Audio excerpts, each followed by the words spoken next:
Greetings and welcome back to our series, Best Holiday Ever. This is Sean Episcopo from NoHusbandLeftBehind.com. In this second video, we're going to focus on the area of spending. And remember, my friend, that any holiday can become your best holiday ever. It doesn't make any difference if it's on someone else's calendar, even no one else's calendar. If this holiday is important to you, let's make sure it's your best holiday ever. And the last video, we focused on the area of planning, specifically figuring out what you really want. And truthfully, if I plan an event, it may be very different than if my neighbor down the street plans an event, right? So it's very important to plan the things that I really want to do when I'm hosting an event. And I believe that you're going to feel the same way in your situation. And in this first video, we focused on 6 questions that are extremely important to answer in order to have your best holiday ever. Now, if you've not had a chance to watch the video, or if it's been a little while since you've seen it, feel free to take a moment, revisit it. In those few moments, we focus on those 6 questions, getting them answered so that you know exactly what it is that you really want to accomplish with your holiday celebration. Now, in this video, as we move on, we're going to focus on spending. Now, this is where we want to be figuring out how you will pay for it, because it's not important to just plan an event if you can't realistically carry it over, right? Or you can't accomplish it, or you can't do anything with it. So we want to make sure that whatever is most important to you gets paid for so that you can actually do it. Now, you do have capital and credit potentially available to you. Capital being your money, it's what you've accumulated, your God-given resources. And then there's always the possibility of credit, which is other people's money that's extended to you. Now, the truth is, I'm not going to tell you what you need to do to pay for your best holiday ever. I want you to consider your options and to consider them wisely. Now, I am never going to recommend that you use credit to pay for your celebration. The truth is, it's going to start out as credit, and then once you start buying things for your celebration, it's going to become debt very quickly. The problem with debt is once the celebration is over, you'll be paying for this potentially for weeks, months, or even years to come. And then it's not as enjoyable of a celebration in the future when you're recalling those, individual moments where you were connecting with loved ones. I believe you're going to enjoy it far more if it's paid for before, during, and or after the event so that you can just enjoy the memories that follow. Now, let's talk about some areas where we can make some difference to make this thing really affordable for you. So the first one I would recommend is cutting some cost. Now, I know you're just getting started, so it's like, well, wait a minute, we haven't really gotten anything. You've already done the planning, or at least when you get finished this video, if you want to go back and revisit those 6 questions, you're going to want to identify what's really most important to you. So let's consider trimming off the unnecessary things, because you're going to have a buddy here or one over there that's going to hear about your event. They're going to have the brother-in-law that's done this thing, or somebody else that's done.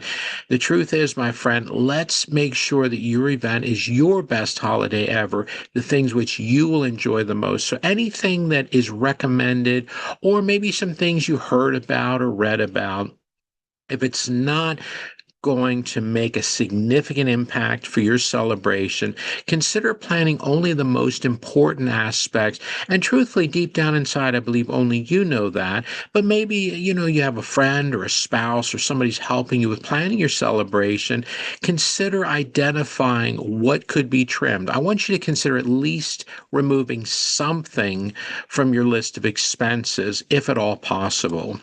Then there is always that searching for bargains time. If your celebration is not right, like, tomorrow or the day after, if you've got a little bit of time to look at your list of, maybe different things that you want to have a part of the celebration, maybe there's like sales going on when you buy certain products and things that, if there's going to be certain fresh food items that, you have to buy, closer to the event, or maybe there's certain things like decoration things you can buy sooner if they're on sale or if you have a coupon or whatever it may be.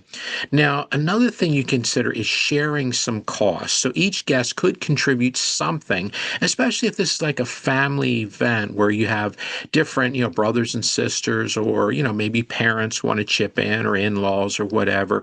Maybe somebody can bring some food. Maybe somebody else can bring some music. Somebody else may have a bunch of decorations that they're not using. It depends on what each individual that's coming to this event that you're inviting, they can contribute. And truthfully, if you know the people well enough to want to host the event and invite them, you probably know which one could help out with, certain things. And the truth is, you could even consider inviting a co-host. Maybe if it's something that's family driven, maybe one of your siblings may want to host part of it while you host the other. Maybe even it's one of those things, even if it's work related, maybe you and a colleague you get along with very well can help, plan part of it, and the other person does the other half, just to split up the different things that need to be done to lighten the burden, right? So there's also things likely that are considered of no cost to you. Some things you may already have laying around the house, or, in the garage, or in the basement, in the attic, or somewhere else, or somebody that you know of has something that they're just not utilizing right now. Now, other things could even be made. Consider if you like to do arts and crafts, or if you have extra supplies laying out from a previous project, maybe something you were doing around the house, you have some extra lumber or some extra other materials, extra fabric or whatever for decorating, consider integrating those in. They're already paid for, right? Now, the goal of what I'm trying to do right here is to help you with getting the most bang for your buck. So, whatever amount of money that you have in the budget to host this event and to enjoy this celebration, we want you to get the most value out of it now and in the future when you recall the different activities and the different moments that you spent. So, cutting cost, sharing cost, and even looking for no cost ideas, I think is really going to help make this thing much more affordable and to keep you from feeling like you have to go into debt for this event. Now, the last video we talked about planning. This video we focused on spending. Now, the next video, my friend, is the most important one of all, and that is enjoying. That's what your best holiday ever is all about. Now, if you'll take a moment to like the video, subscribe to our YouTube channel, and of course, share with a friend. And the last thing I'm going to ask you, if you will, for additional resources and or to connect within our community, if you will take a moment and visit the website, nohusbandleftbehind.com. If you will, in the next few moments after this video is done, take a moment and look over your list of what is most important, my friend, and figure out what you can do to keep that cost manageable. Thanks so much for watching, and God bless.